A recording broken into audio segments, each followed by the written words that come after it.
Why the twin flame runner deceives the twin flame chaser? This is, I would say, one of the most common questions of the chaser, that either the runner deceived them or maybe they were too stupid not to recognize that the partner has been lying to them. And in this video, I really want to talk about this topic because this is how I felt for a very, very long time as well. And I really want to help you a little bit in a way to give some examples how easy it is to misunderstand your partner or any other person. And yeah, my thought is not the best. We have winter and now it's -9 degrees, unfortunately. So I'm trying my best. So one of the problems is that people believe, I think we get it mainly from movies and books, that it's easy to recognize the bad people. In the movies, they are generally have some disformation on the face, a scar, or they have dark hair, dark eyes. So it's really easy to spot them. Or bad people only have bad characteristics. So it's very, very easy to divide the good from the bad. But in reality, even psychopaths have positive, I would say, characteristics that most people don't even have. Nothing is either black or white. We are all mixed, and of course, it makes to recognize people who are harmful a lot. It's going to be a lot more difficult for you. And I'm saying this because I was married to a person who was later diagnosed either as a psychopath, either as a sociopath. I can't remember, but it's a type of person who is very controlling and has no emotions, meaning that they have no remorse. But look, I was married, I was living with that person for 6 years, and I can tell you that in most of the things, he was more empathic towards people than anyone else I've known. Also, he had a lot of bad characteristics as well, but we generally see people as that, yeah, everyone has good and bad, and that's just how people are. But of course, there is a different way of seeing that, especially when you are in a relationship with someone, that how connected you feel towards that person. And it's not only your connection to the other person, that how much you love the person, but also how connected you feel by the other person, and how deeply the other person can connect to you.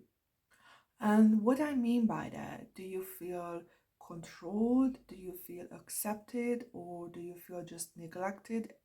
So these are things you have to really think about. And just going back to this psychopathic person, like I would say he was more accepting with many things, even about me, compared to many other people. So he was a lot less judgmental in average with anyone, by the way, even compared to the people who meant to be the good people in my society. So this is something that can be really tricky to really recognize who is going to be a good match for you in the long term, and if your twin flame is dismissive or abusive with you or not. And I'm going to give you another example as well, and at the end I'm going to do a summary how to recognize if the relationship is abusive or not. So the first group of people are the ones who really, really control you. You feel controlled, that things are not allowed for you. And I'm not saying that everything, because this is how people see that, okay, he or she hurts me in 90 different things, but in 10 things, he or she is really nice. So that's not abuse. You really have to see it very differently. It's not like, okay, there is one good thing about the person or two good, and that's going to override all the bad. It's really how healthy, the healthy things of the relationship. It's like thinking that, okay, my heart is really bad and I have cancer, I have diabetes, I have whatever, but there's one thing that is good for me, so I'm healthy. No, you have to really see it differently in the relationship, how you two are. And when the person is controlling, it's very easy to recognize after a while that there are good things and bad things, but in the long term, you feel that there has been a lot of abuse that you can identify, and it's easier to move away from this type of relationship. But there is a very different type of relationship. I call them the silent psychopaths. These are those type of runners or any type of people who just move away. So they don't attack you, they go away from you. You feel neglected, you feel rejected. And the other key here is that can be very difficult, that this type of people can be very, very head based, which means that they can appear very, very healthy. Maybe they are able to talk about emotions very well. They understand the mental structure of a relationship, and maybe they even say that they are nice. By the way, this is what I learned, that people who keep telling how nice they are, I'm a nice guy, I'm a nice girl, generally they are the ones who turn out to be not that, and who have really this delusion as well about themselves. So it's not an intentional thing that they are like that. This is what they believe about themselves, that they are very empathic, they are really nice people, they are very, very humble people. But in the relationship, you can feel that you are dismissed. You don't feel that you are heard. You don't feel that the person is really there for you. They're very good at the talking part, but feeling connected in the relationship, it's just missing. It's like that part is not in the relationship, but what you truly feel is that part is not in them. They are very, very connected to the head. They are always going away from things. They are running away from the problems. My mother is very similar to this, that she never does anything. She always expects reality to resolve things, that it is supposed, if it's supposed to happen, then reality is going to um, take care of it. But in reality, they are very, very controlling in their small environment, in a very, very indirect way, or even direct way. These are these very, very passive aggressive people, but of course they can turn into suddenly very, very aggressive people as well, because when they give up all this control about themselves, it has to come out eventually. And when it comes out eventually, that's when it can really, really shift, and they can flip. So how to see a relationship, if it's dysfunctional or functional? It's really about that you, because that's a problem with the chaser, that because you're more connected to the body, you're more connected to your individuality and the child self, you believe the other person. You are a little bit more naive compared to the runner. The runner cannot trust you, they keep testing you. And exactly for this reason, because you are more naive, you have to be let down so many times by the time you recognize that this is not working, because this self-authority part is missing. That's what the runner is really connected to, that they can move away. That's the self-authority, that I decided about you that you are not worthy.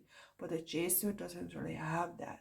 They are just like, okay, if you seem nice, if you talk like this, if you appear to be like this, then I might be wrong. So you question yourself first and only secondary the other person. And the problem is that by the time you get to this breaking point, that this relationship is not working, you believe that you have been deceived. The other person has lied to you.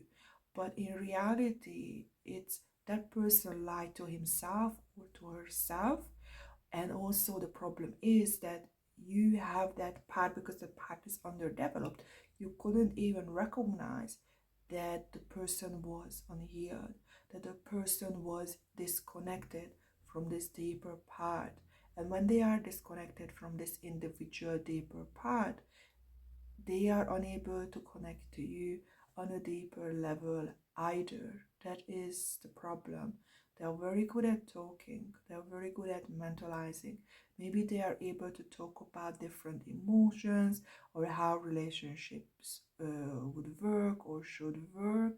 And this is what can give you the illusion that they understand what they are talking about. Healthy, it's true, because they do understand, but it's all mental, but it's not connected to the emotional part. And that's why they suck in the relationship. That's the truth.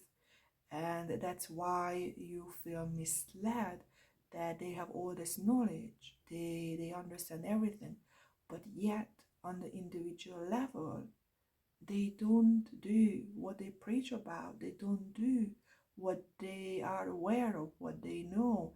They say they are empathic. They appear to be empathic.